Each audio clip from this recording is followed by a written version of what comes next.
Why can't you just lose some weight, Serena? For me, just try.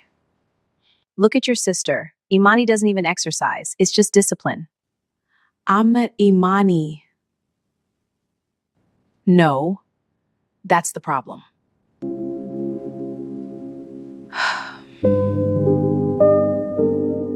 You have such a pretty face. You do. But nobody is looking at your face when the rest of you looks like that.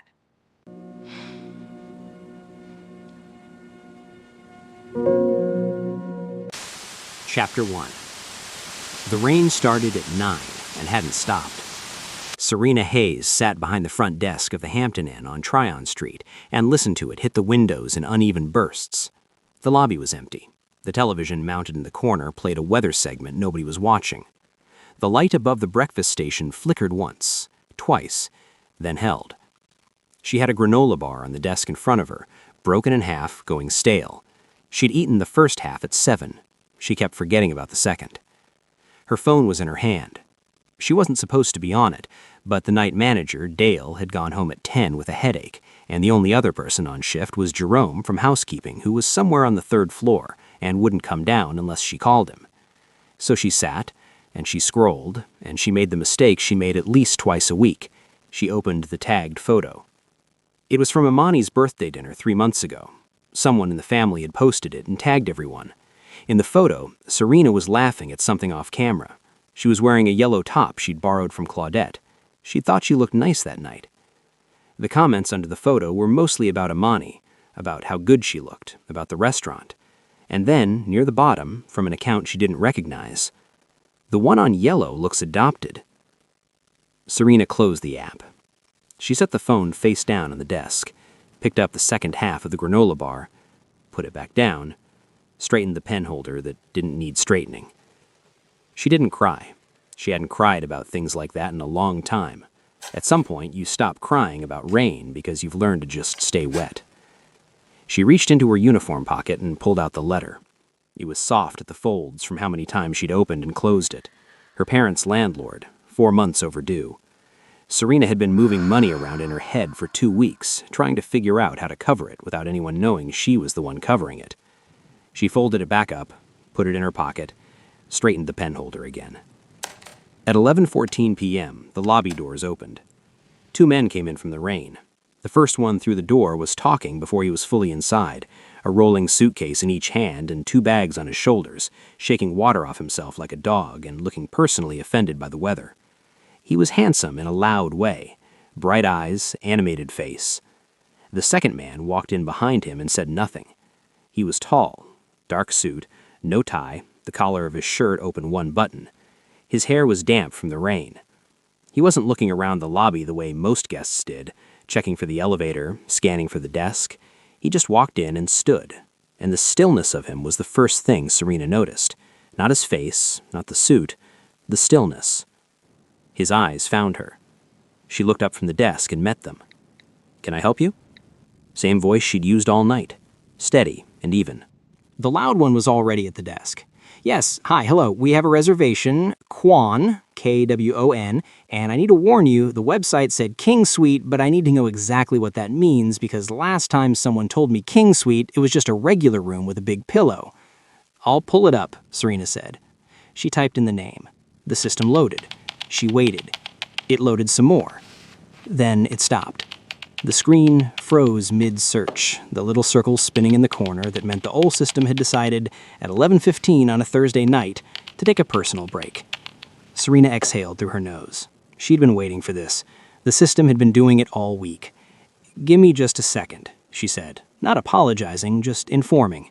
She switched to the backup screen, pulled the reservations log from the secondary portal, found the name, confirmed the room number, cut the key manually, checked the suite status from the maintenance board on the wall behind her, cross-referenced it against the 2 other available rooms, and had both key cards in the desk in under 3 minutes. "Corner suite on 7, she said. "The HVAC in the standard rooms in that floor is running loud tonight. The corner suite's quieter and the view's better." She slid the cards across. "Elevators to your left." The loud one picked up his cards and looked genuinely moved. "I want you to know that you are doing amazing and I see you." Serena blinked. "Thank you. I'm Beckian." "Okay." He picked up his bags and headed for the elevator. The quiet man hadn't moved. He was still standing at the edge of the desk, and he was looking at her. He picked up his key card. "Thank you," he said. He meant it. She could hear the difference. He walked to the elevator. Beckian was holding the door. Serena watched them go. Then she turned back to the frozen screen, hit the manual reboot, and picked up the second half of her granola bar. She ate it this time. Before I tell you what he does next, drop in the comments where are you watching from, and if you've ever been the person in the room that everyone looked past, this story was made for you. Like and subscribe because what happens next is going to change everything for Serena. She just doesn't know it yet. Chapter 2. Serena Hayes had been working since she was 15. Not because her family was poor exactly, they weren't. Her father, Ronald, had a steady job with the city, waste management, 30 years, same route. Her mother, Gloria, kept the house and managed the money and made everything look fine from the outside, which was the thing Gloria cared about most in the world, looking fine from the outside. The problem was that looking fine cost money they didn't always have, and when the gap appeared, Serena was the one who quietly stepped into it. A part-time job at a nail salon junior year, babysitting on weekends. Later, when she was old enough, hotel front desk work, nights, weekends, whenever they needed her. She was reliable. She was always reliable. Nobody in her family ever said thank you for it because they didn't think of it as something she was doing for them. They thought of it as just Serena being Serena. She worked the day shift at a dry cleaning shop on Commonwealth Avenue and the night shift at the hotel 3 times a week. The dry cleaning job wasn't what she'd planned. She'd started 2 years of business school at UNC Charlotte, was doing well, had plans that felt real. Then her mother's blood pressure got bad, and her parents missed 2 months of rent, and Imani needed books for her second semester, and Serena did the math and withdrew from school without telling anyone it was permanent. She told them she was taking a semester off. The semester never ended. The dry cleaning shop smelled like chemicals and old fabric. The owner, Mr. Petrakis, was decent, paid on time, didn't give her trouble. Her co-worker, Brenda, was 52 and meant well, but her words always came out wrong. You'd be so pretty if you just did something different with your hair. Or, have you tried those wraps? My cousin lost 30 pounds. Brenda wasn't cruel. She just lived in a world where commenting on other women's bodies was the same as caring about them, and Serena had stopped explaining the difference. Her mother had a gift for comparison. Gloria Hayes was small and light-skinned and had grown up being told she was pretty till it got to her head. She wasn't a bad mother. She fed them, clothed them, showed up to school events, but she had a ranking system that she never questioned and never hid.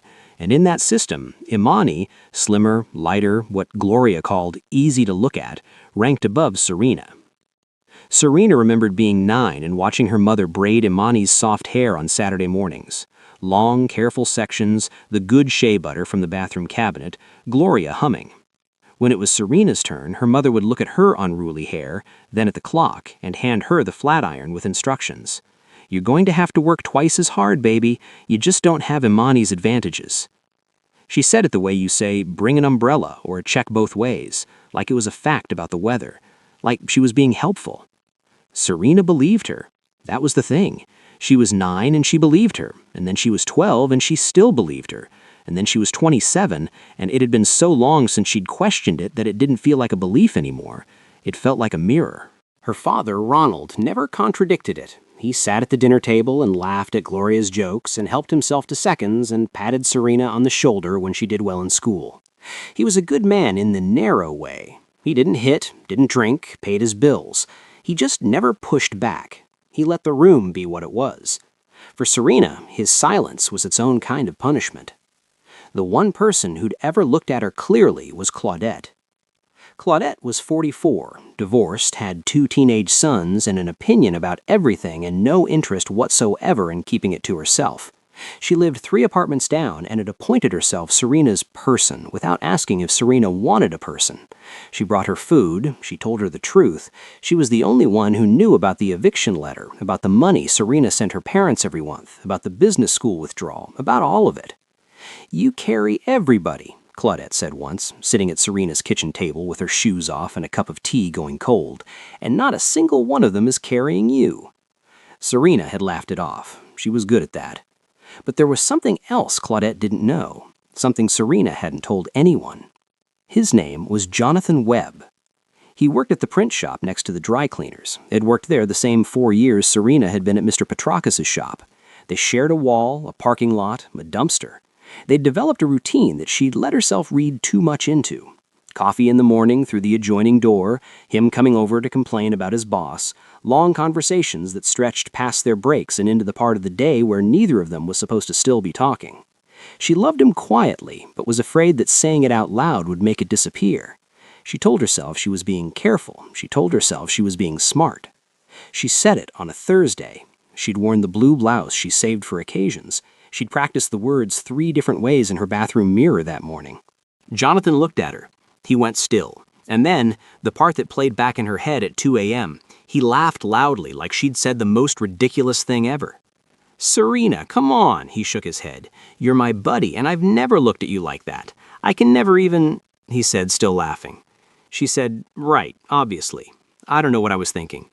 She smiled. She walked back to her side of the wall. She sat behind the counter and helped 3 customers, and answered the phone twice, and did not cry until she was in her car at the end of the shift. 2 weeks later, Jonathan brought Portia in to meet her.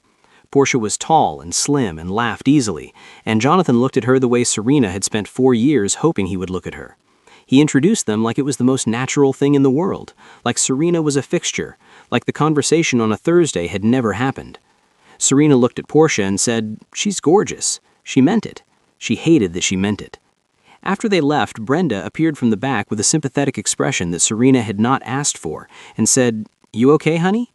"I'm fine," Serena said, and she straightened the hangers on the rack and went back to work.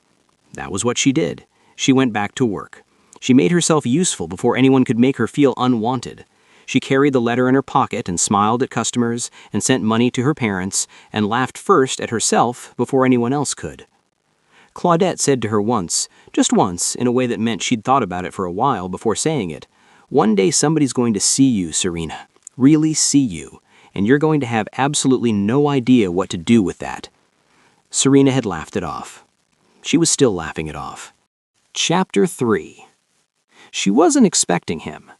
Morning shift started at 7. Serena had gone home at midnight, slept 4 hours, changed into her day uniform, and was back behind the desk by 6:55 with a coffee she'd bought from the gas station 2 blocks over, because the hotel's breakfast station didn't open until 7 and she wasn't waiting.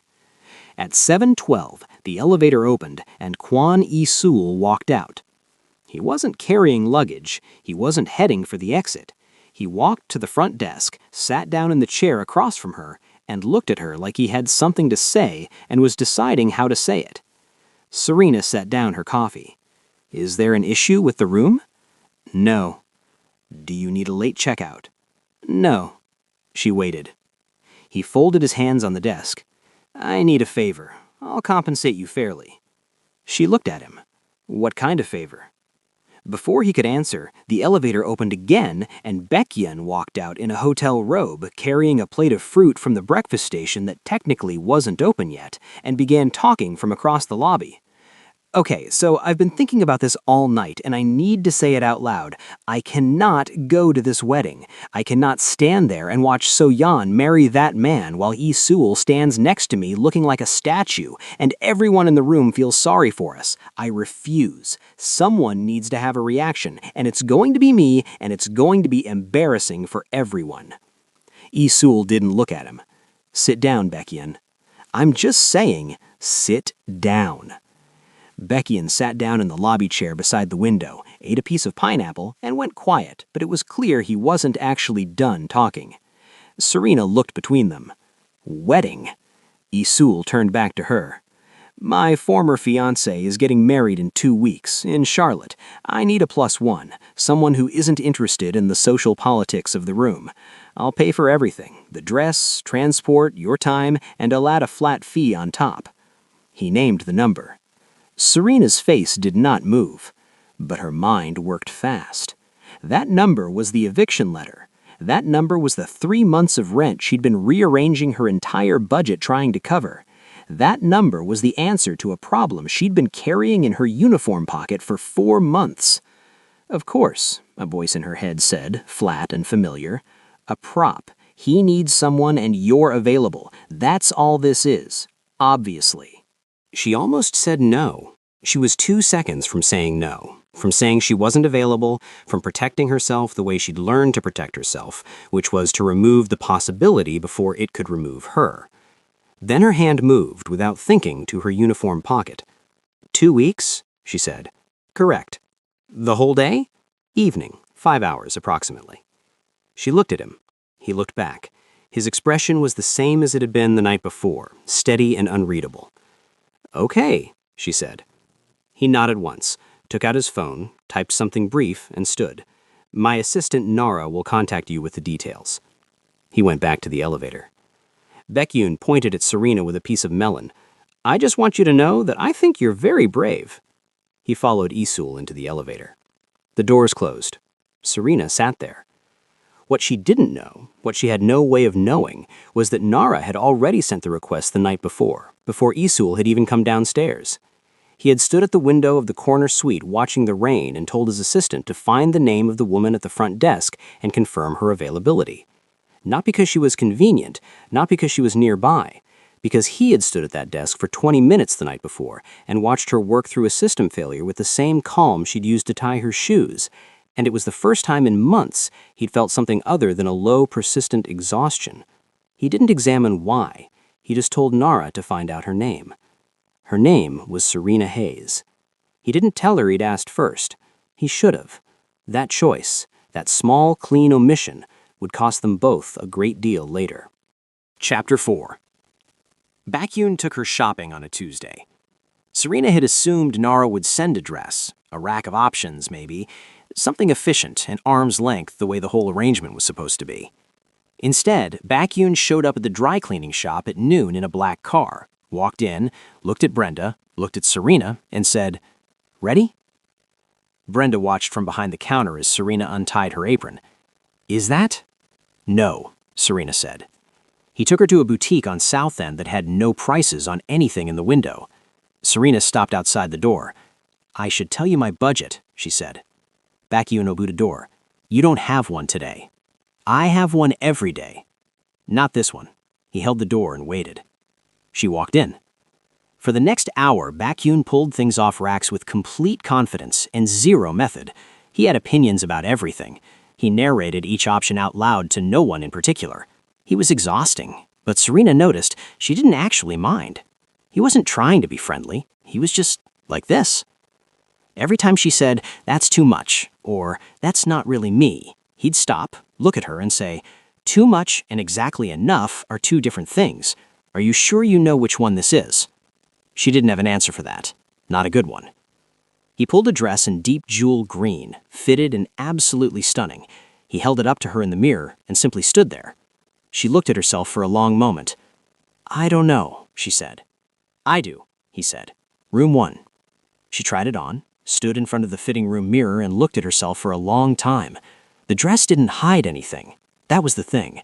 She was so used to clothes that hid things, dark colors and loose shapes, that a dress that just showed her felt like standing in a room with no walls. She almost put it back, twice, once with her hand already on the hanger. She bought it.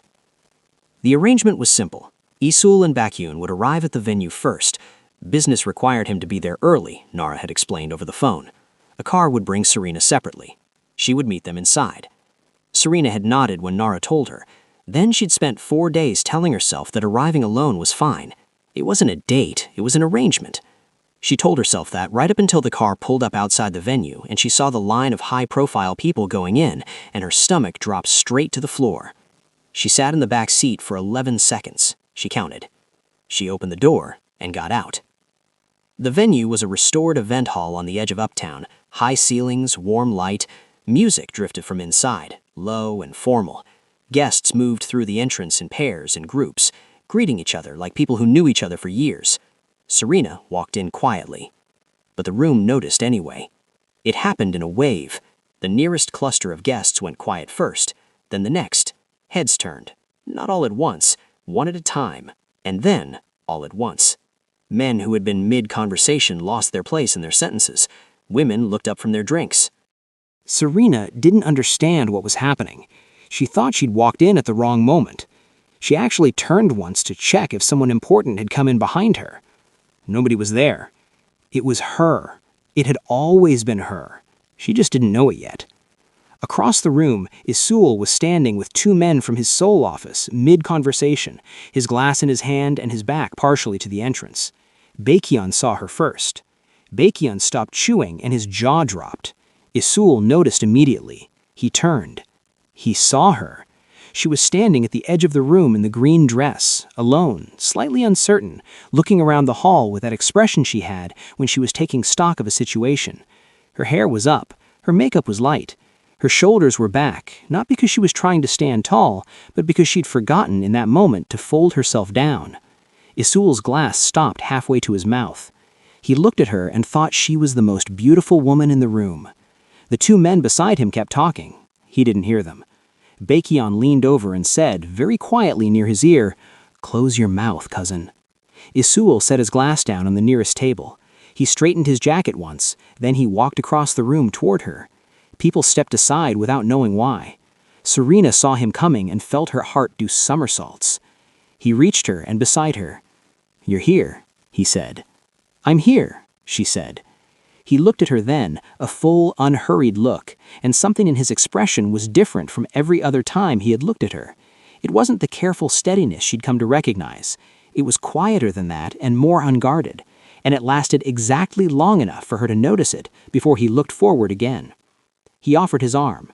She took it, and Kwon Isul walked into that wedding with Serena Hayes on his arm and his shoulders straight and his head up, and anyone watching, and many people were watching, could see clearly that he was exactly where he had chosen to be. So-yeon, across the room, saw them walk in together. Something moved across her face. She looked at Isul's expression, then at Serena. Then she looked at her new husband beside her and smiled, the smile of a woman who understood something that had just been confirmed. Jonathan Webb found Serena near the end of the first hour. He came from the vendor table at the back, print shop uniform under an unbuttoned blazer. For some reason, seeing him didn't make her heart skip like it did years ago. "Serena." His smile was wide and genuine. "You look incredible." He said it like a discovery, like he was the first person to notice. She looked at him, at the smile, at the way his eyes had already moved once to Isul across the room and moved back. She understood the math. She had always understood the math. She just hadn't expected to feel so little about it. He was only talking to her because of the transformation and the fact that standing by her side was the most influential man in the room. "Thank you, Jonathan," she said. Isul appeared at her side. He looked at Jonathan with complete pleasantness, not the least but threatened. "I don't think we've met." Jonathan shook his hand, smiled too wide, found somewhere else to be within 2 minutes. Serena watched him go. "You didn't have to do that," she said. "I know," Isul said. A pause. "Thank you." He nodded, didn't make it anything more than what it was. Near the end of the night, before the cars came, So-yeon found Serena by the coat room, the scene Serena had been dreading. What actually happened was something else entirely. So-yeon looked at her, really looked. "He looked at you tonight in a way I waited 3 years for." She smiled, clean and a little sad. "I just thought you should know what you're walking into." Serena opened her mouth. "I know what you're going to say," So-yeon said. She squeezed Serena's hand once. "I know." She walked back to her husband. Serena stood in the hallway with her coat in her hands and those words sitting heavy in her chest, not knowing whether they were a gift or a warning, and suspecting, quietly, that they were both. Chapter 5.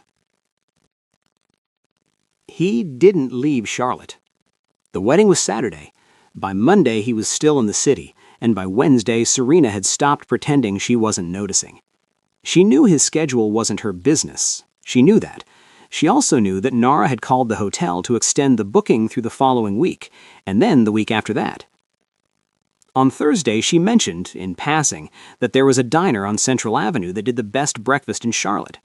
She said it because Baekhyun had complained about hotel food, and she was talking to Baekhyun, not to Isul, who was across the room on a call and wasn't listening. The following Saturday morning, she walked into May's diner to pick up her usual order, and Isul was sitting at the counter with a coffee and a newspaper. He looked up, said nothing. She said, "How did you—" "You mentioned it." She stood there for a moment. "I mentioned it to Baekhyun. I was in the room." She ordered her food.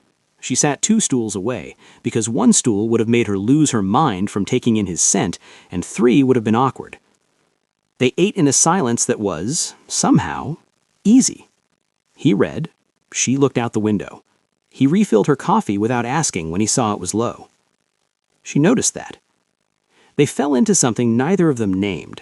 He would appear at the diner, at the dry cleaning shop around closing, at the hotel on her night shifts with his laptop open at the lobby table. He never announced himself. He never made it a moment.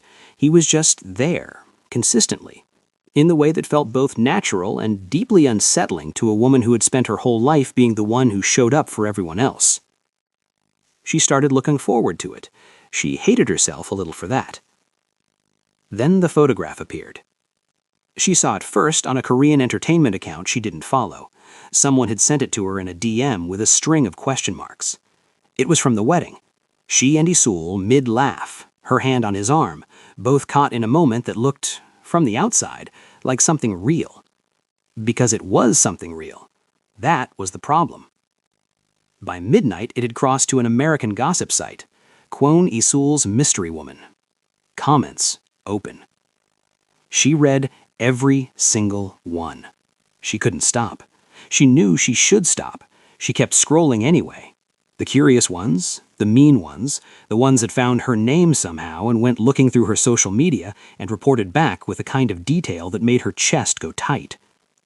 She sat in her apartment in the dark and read them all, and said nothing out loud, and felt each one land in the exact places she'd spent years trying to protect.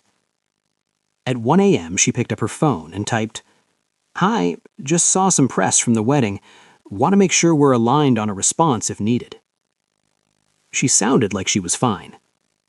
He called 40 seconds later. She didn't answer. He called again. She watched the phone and didn't answer. Third call. She picked up. "Hey? I just wanted to flag it in case—" "Serena." His voice was steady. "What did they say?" "It's not a big deal." "What did they say?" She was quiet for a moment. Then she read him one comment, just one. Her voice didn't shake. She was very careful about that. Her voice didn't shake. On his end, silence. Then, "I'm handling it tonight." "You really don't need to."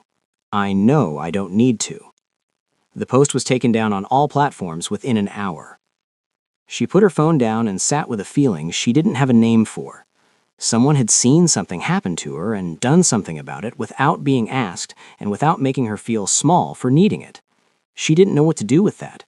It had never happened before and she had no practice for it. 3 days later, Gloria called. "That man in the photo, the Korean one, what exactly is going on, Serena?" Serena explained, calmly, minimally. Her mother was quiet for a moment, then, "Baby, I just need you to be careful. Men like that, they don't end up with women like you. And I don't want you getting your feelings tangled up in something that's going to embarrass you."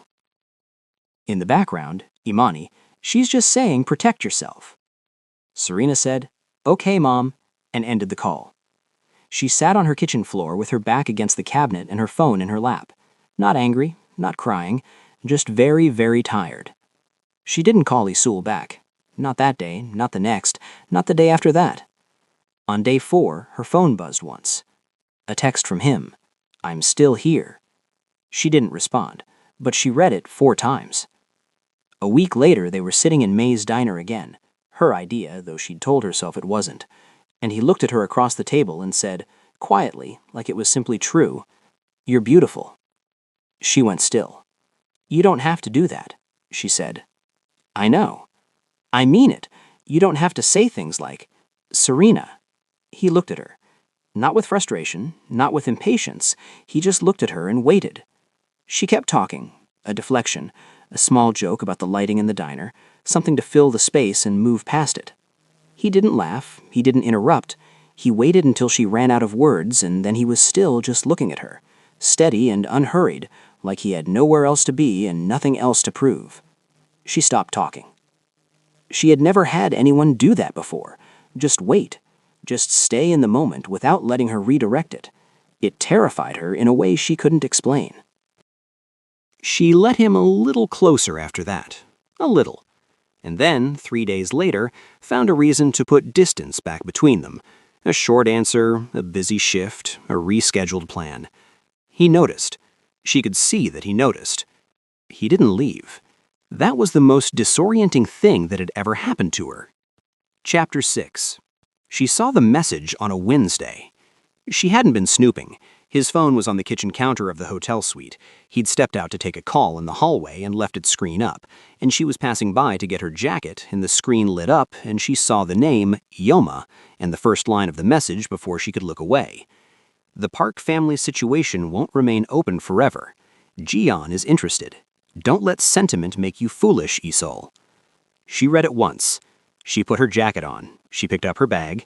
She sat down on the couch and waited for him to come back inside. He came back in, pocketed the phone without looking at it, and started talking about dinner. A new restaurant Bayakun had found. Was she free Thursday? Normal. Easy. She said, sure. Her voice came out fine. She went home that night and didn't sleep. By morning, she had made a decision quietly before it could make the decision for her. She would be warm. She would be easy. She would be exactly the version of herself that required nothing and gave everything and left no room for anyone to feel guilty about what was coming. It was the most familiar thing she knew how to do. The next time she saw Isol, she was wonderful. Laughed easily, asked good questions, deflected nothing.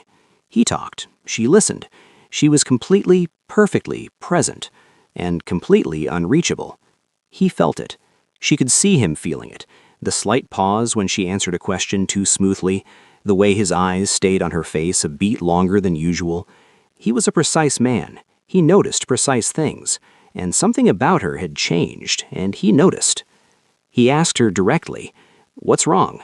"Nothing, I'm fine." The word fine came out hollow, and they both knew it. "Serena, I'm fine, Isol."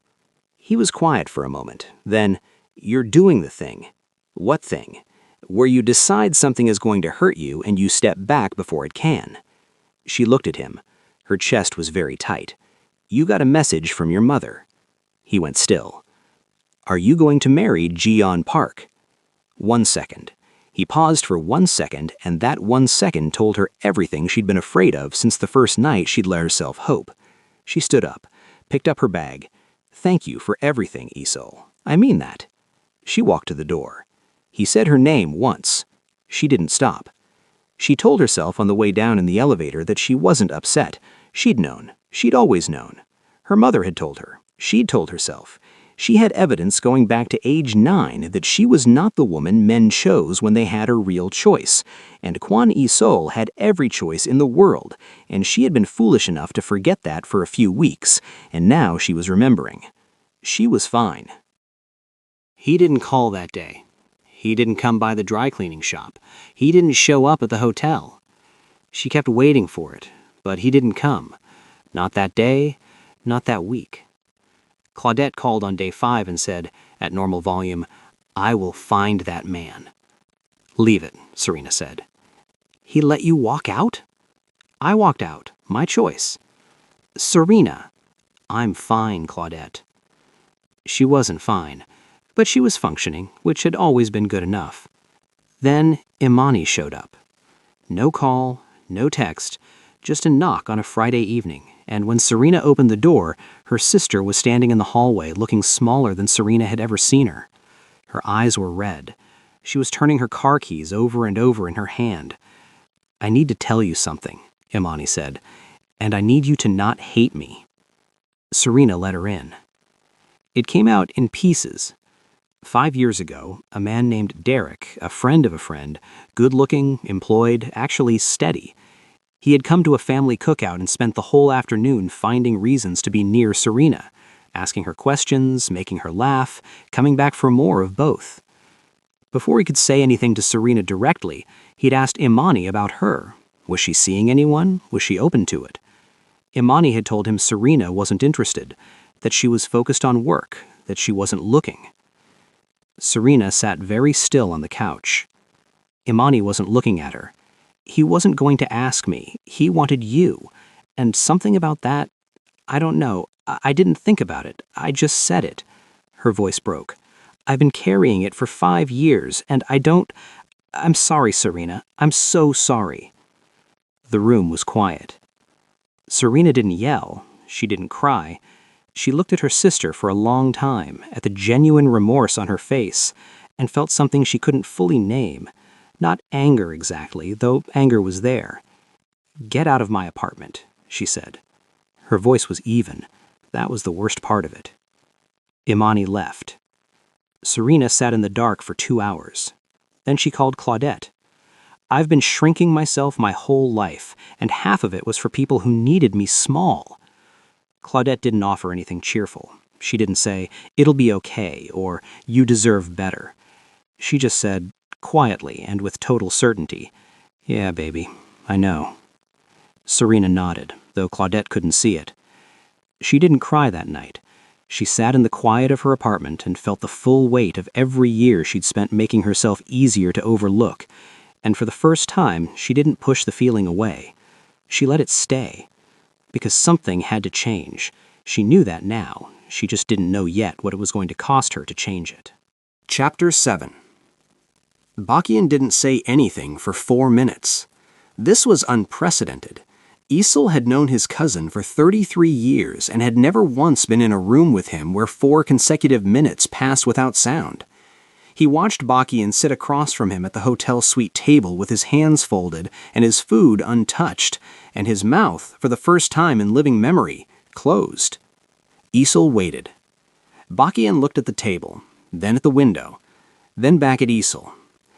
"You treat people you love like business decisions," he said. His voice was quiet, which was somehow worse than when he was loud. "You gather the information, you assess the risk, you wait until you're sure. And I understand why you do that, I do. But some things don't give you all the information first. Some things ask you to move before you're sure and trust that the person is worth the uncertainty." Isıl said nothing.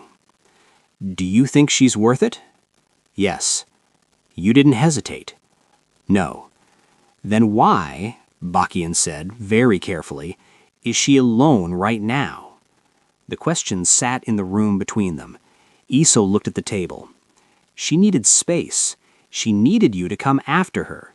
Bakian's voice didn't rise. It was the flatness of it that made it land. "She has spent her entire life being the person nobody thought was worth the effort. Her mother told her she'd have to work twice as hard. The man she loved for 4 years laughed at her. Her own sister—" He stopped, exhaled. "She has years of evidence that she is not the woman people fight for. And you, who know all of this, let her walk out and told yourself she needed space." Isıl was very still. "I answered my mother's message the night Serena left. I told her no." Bakian leaned back in his chair and pressed both hands over his face and breathed. "She thinks you're considering it," he said from behind his hands. "She walked out of here carrying that, and you said nothing." I know what you thought." Bakian dropped his hands. His eyes were tired. "You thought she'd come back around. You thought she'd ask. You thought the right move was to wait." He shook his head.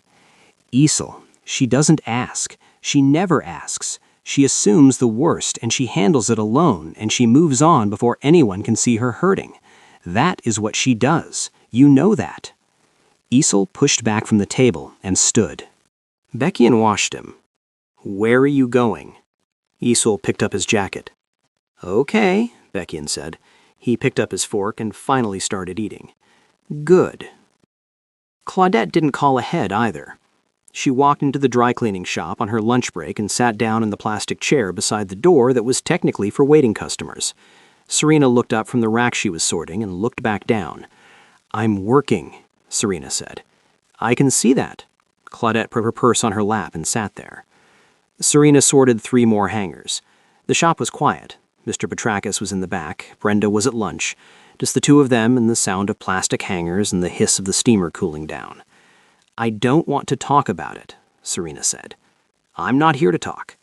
"Then why are you here?" Claudette looked at her, not with pity. Claudette had never looked at her with pity, which is one of the reasons Serena could stand to be around her. "You have been somebody's answer your whole life," Claudette said. "Every time somebody had a problem, you were the solution.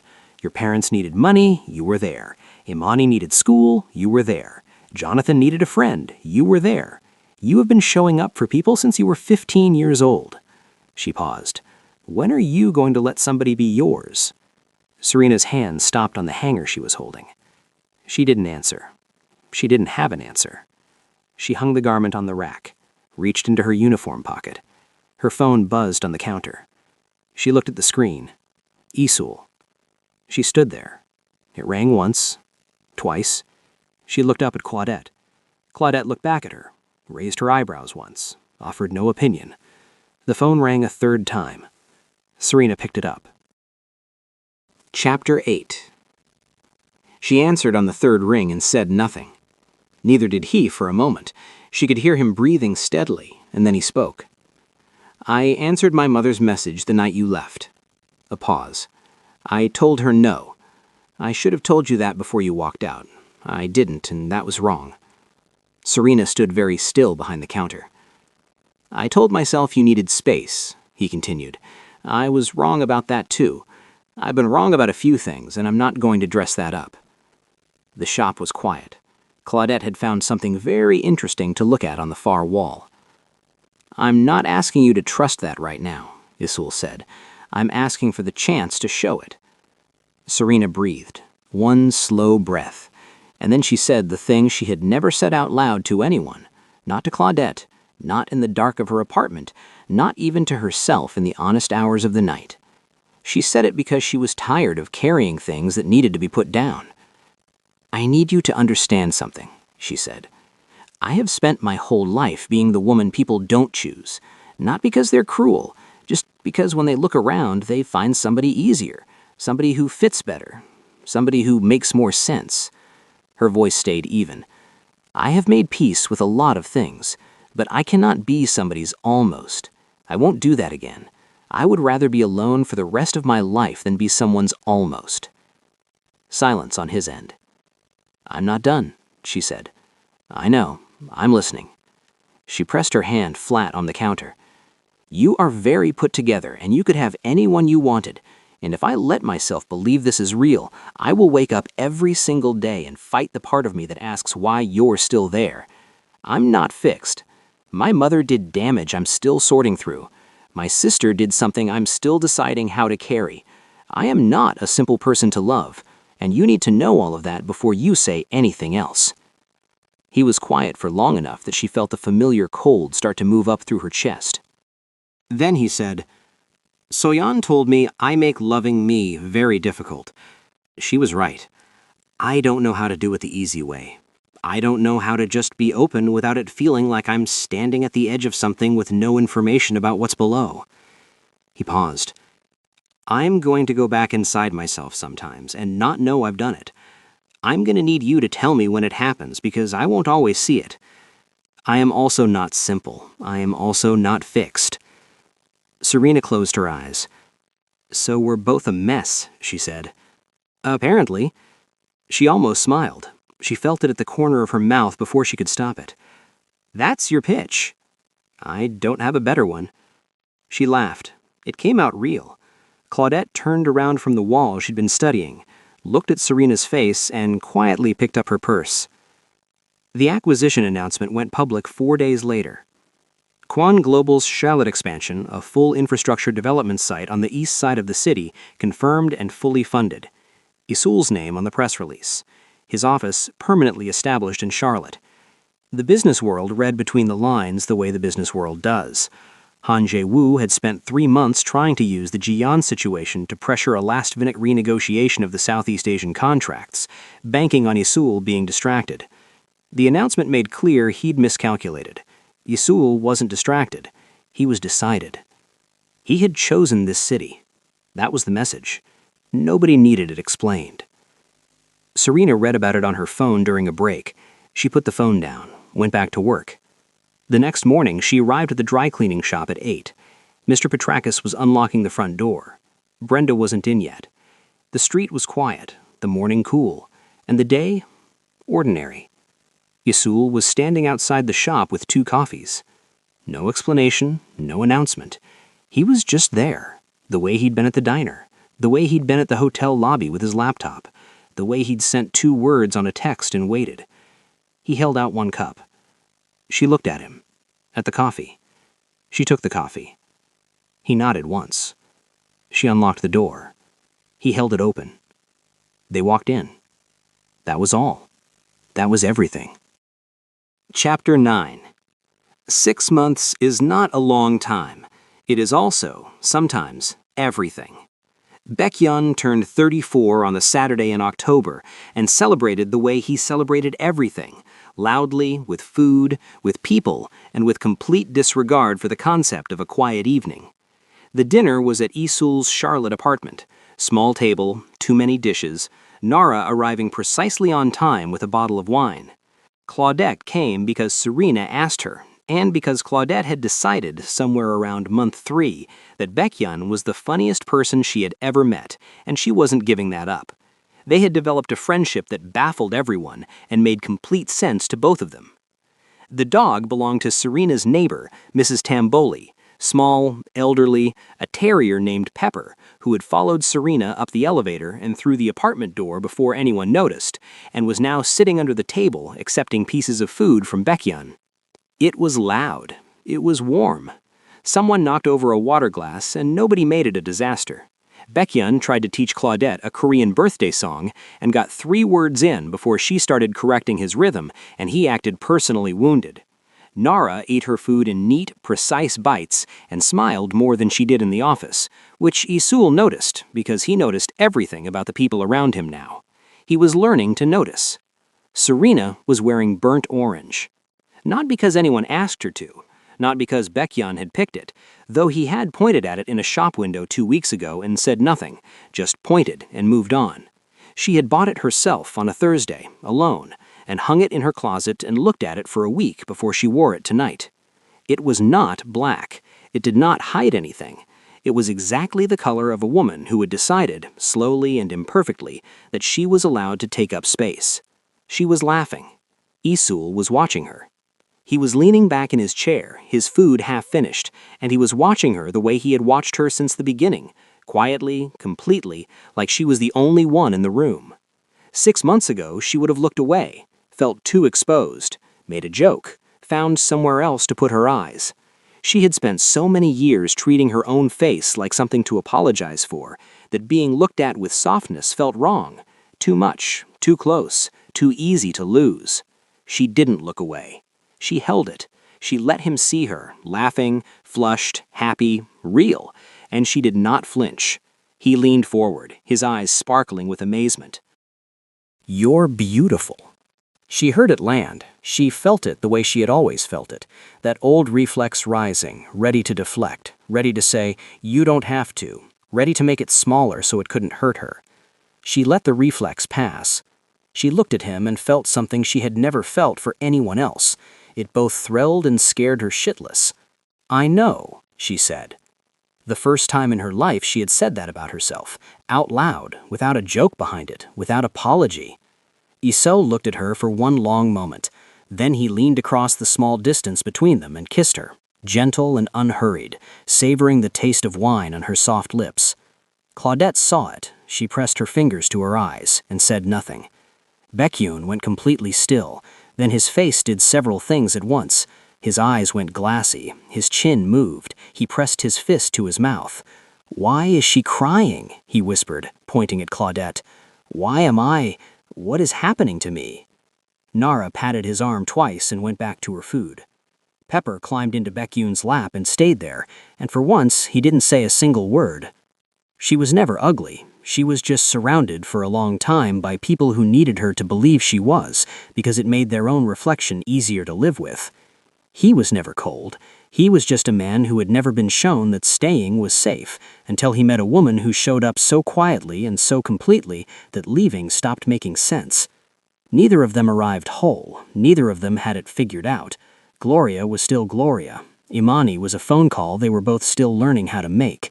Slow, careful, not resolved, but not abandoned either. The world still had opinions. Some mornings were harder than others. But Serena Hayes woke up every day in a life that was hers, not shrunk down to fit someone else's comfort, not apologizing for the space she took up. And that was the whole story. That was everything. If this story moved you, you already know what to do. Like this video and subscribe so you never miss what's coming next. But before you go, I want to ask you something real. Was there ever a moment in your life when you made yourself smaller so someone else could feel bigger? Tell me in the comments. You might be more like Serena than you think.